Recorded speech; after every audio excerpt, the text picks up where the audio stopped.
ಇವತ್ತು ಇನ್ನೊಂದು ಸಾರಿ ನಮ್ಮ ಹೊಲ ತೋರಿಸ್ತೀನಿ ನೋಡ್ರಿ. ಬಾಳೆ ಗಿಡ, ಹಾಗೆ ಅಡಿಕೆ ಗಿಡ.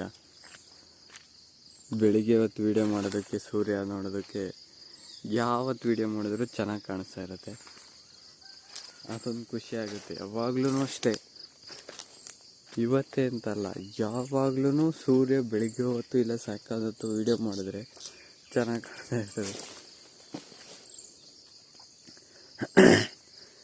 ಇಲ್ಲಿ ನೋಡ್ರಿ, ಈಗ ಗರಿ ಎಲ್ಲ ಬೀಳುತ್ತಲ್ಲ, ಅಡಿಕೆ ಪಟ್ಟೆ ಎಲ್ಲ, ಅಡಿಕೆ ಪಟ್ಟೆ ಬಿದ್ದಿದ್ದನ್ನು ಎತ್ತಿ ಸೈಡ್ಗೆ ಹಾಕೋದಿಲ್ಲ.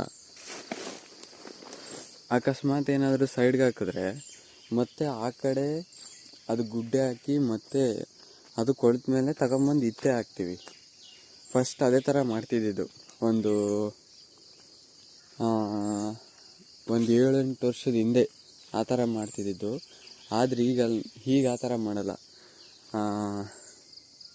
ಈಗೆಲ್ಲ ಹೆಂಗಂದರೆ ಈ ಪೂರ ಇವಾಗ ಇದೆಲ್ಲ ಉಕ್ಕೆ ಥರ ಕಾಣಿಸ್ತಾ ಇದೆಯಲ್ಲ, ಅಂದರೆ ಇದೆಲ್ಲ ಕಳೆ ಕಿತ್ತಾಕಿರೋದು, ಎಲ್ಲ ಕೊಯ್ದು ಬುಡಕ್ಕೆ ಹಾಕಿರೋದು ಇದು. ಇದೇನು ಮಾಡುತ್ತೆ ಅಂದರೆ, ಈಗ ಮಳೆಗಾಲದಲ್ಲಿ ಮಳೆ ಬರೋದಕ್ಕೆ ಪೂರ ಕೊಳ್ತೋಗ್ಬಿಡುತ್ತೆ, ಅದೇ ಗೊಬ್ಬರ ಆಗಿಬಿಡುತ್ತೆ ಬುಡಕ್ಕೆ. ಆಮೇಲೆ ಡ್ರಿಪ್ ಮಾಡಿದ್ದೇವಲ್ಲ, ಅದರಿಂದನೂ ನೀರೆಲ್ಲೆಲ್ಲೈತೋ ಅಲ್ಲೆಲ್ಲ ಕೊಳ್ತೋಗ್ಬಿಡುತ್ತೆ. ಅದೇ ಅಕಸ್ಮಾತ್ ನಾವು ಬಿದ್ದಿರೋ ಗರಿನೆಲ್ಲ ತಗೊಂಡೋಗಿ ಸೈಡ್ಗೆ ಹಾಕಿ ಅದು ಗೊಬ್ಬರ ಆದಮೇಲೆ ತಂದು ಇಲ್ಲಿಗೆ ಹಾಕಂಗಿದ್ರೆ ಅದೊಂಥರ ಆಗ್ತಿತ್ತು. ಇನ್ನೊಂದೇನು ಗೊತ್ತಾ, ಆವಾಗ ಫಸ್ಟು ಅಡಿಕೆ ಗಿಡದೊಳಗಡೆ ತೋಟ ಎಲ್ಲ ಗೇಯಿಸ್ತಿದ್ರು ಟ್ರಿಲ್ಲರ್ ತೊಗೊಂಬಂದು. ಈಗ ಅದು ನಾವು ಮಾಡ್ತಾಯಿಲ್ಲ ಅಷ್ಟೇ, ಬೇರೆಯವರು ಈಗಲೂ ಗೇಯಿಸ್ತಾರೆ. ಆದರೆ ನಾವು ಮಾತ್ರ ಗೇಯಿಸೋದೆಲ್ಲ ಬಿಟ್ಬಿಟ್ಟಿದ್ದೀವಿ. ಅದು ಒಂದು 7-8 ವರ್ಷನೇ ಆಗೋಯ್ತು. ಈಗೇನೇ ಇದ್ದರೂ ಈ ಸೋಲ್ ಪೂರ ಕಾಣಿಸ್ತಾ ಇದೆಯಲ್ಲ, ಹಿಂಗೆ ಇದೆಲ್ಲ ಕಳೆ ಕಿತ್ಬಿಟ್ಟು ತಗೊಂಡು ಮತ್ತೆ ಬುಡಕ್ಕೆ ಹಾಕಿ ಬುಡದಲ್ಲೇ ಕೊಳೋದಕ್ಕೆ ಬಿಡೋದಷ್ಟೆ. ಶಾನೆ ಏನದು ಹೆಚ್ಚಾಗಿ ಸುಮ್ಮನೆ ಅಡಿಕೆ ತೋಟಕ್ಕೂ ಖರ್ಚಾಗ್ದಂಗೆ ತುಂಬ ಸಿಂಪಲ್ಲಾಗಿ ಮಾಡಾಕಿರೋದು ಅಷ್ಟೆ. ನೀವು ಅಕಸ್ಮಾತ್ ಏನಾದರೂ ಈ ಐಡಿಯಾ ಇಷ್ಟ ಆದರೆ, ಇಲ್ಲ ಇದು ಯೂಸ್ ಆಗುತ್ತೆ ಅಂತ ಅನಿಸಿದ್ರೆ ನೀವು ಈ ಥರ ಟ್ರೈ ಮಾಡ್ಬೋದು. ಇಲ್ಲ ಟ್ರೈ ಮಾಡ್ತಾಯಿದ್ರೆ ಇನ್ನೇನು ಟ್ರೈ ಮಾಡೋರಿಗೆ ಇನ್ನೇನು ಹೇಳೋಕ್ಕಾಗಲ್ಲ. ಆಮೇಲೆ ಅಡಿಕೆ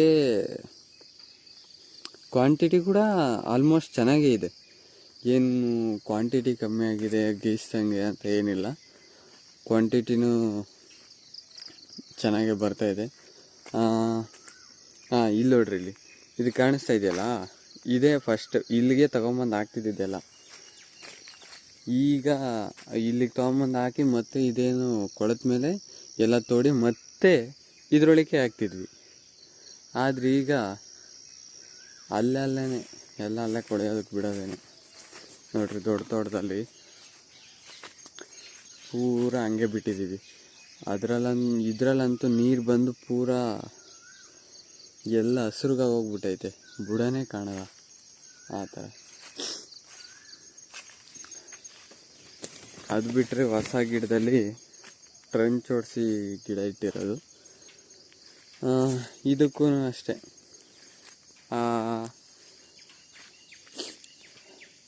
ಹಳ್ಳಿ ಗಿಡದ್ದೆಲ್ಲ ತಗೊಂಬಂದು ಈ ಗುಂಡಿ ಒಳಕ್ಕೆ ಹಾಕ್ಬಿಟ್ಟಿದ್ದೀವಿ. ಇನ್ನೇನು ಗಿಡ ಮೇಲಕ್ಕೆ ಬರ್ತಾ ಈ ಬದನ್ ಕಡ್ದು ಎಲ್ಲ ಅದರೊಳಕ್ಕೆ ಹಾಕೋದು ಅಷ್ಟೆ. ಇದು ಅಷ್ಟೇ, ಯಾವುದನ್ನು ಮತ್ತೆ ತಗೊಂಡೋಗಿ ಆಚೆಗೆ ಹಾಕೋದು ಏನೂ ಇಲ್ಲ, ಅದ್ರಾಗೆ ಬಿಡೋದು, ಅದ್ರಾಗೆ ಕೊಳಿಲಿ ಅನ್ನೋದು ಆ ಥರ. ಆಮೇಲೆ ಬಾಳೆ ಗಿಡ ನೋಡ್ರಿ, ಆಮೇಲೆ ಸೂರ್ಯ ನೋಡ್ರಿ, ತುಂಬ ಚೆನ್ನಾಗಿ ಕಾಣಿಸುತ್ತೆ. ಯಾವಾಗ ವೀಡಿಯೋ ಮಾಡಿದ್ರು, ನಾನು ವೀಡಿಯೋ ಮಾಡೋದೇನೆ ಬೆಳಿಗ್ಗೆ ಮತ್ತು ಸಾಯಂಕಾಲ. ಇವಾಗ ಅಪರೂಪದ ಕಡೆಗೆ ಸೂರ್ಯ ಇದ್ದಾಗ ಅದು ಏನಾದರೂ ಆ ಕಡೆ ಕ್ಯಾಮ್ರಾ ಹಿಡಿದ್ರೆ ಅವಾಗ ಚೆನ್ನಾಗಿ ಕಾಣುತ್ತೆ. ಸಾಯಂಕಾಲ ಹೊತ್ತು ಈ ಕಡೆ ಪಶ್ಚಿಮದ ಕಡೆ ಚೆನ್ನಾಗಿ ಕಾಣುತ್ತೆ ಅಷ್ಟೇ. ಇದು ನಮ್ಮ ತೋಟ. ಇನ್ನೂ ಏನಾದರೂ ಫಾರ್ಮಿಂಗ್ ಬಗ್ಗೆ ಇನ್ಫಾರ್ಮೇಷನ್ ಬೇಕಂತಂದರೆ ಕಮೆಂಟ್ ಮಾಡಿ. ಇಲ್ಲಿವರೆಗೂ ವಿಡಿಯೋ ನೋಡಿದರೆ ನಿಮಗೆಲ್ಲ ಧನ್ಯವಾದಗಳು.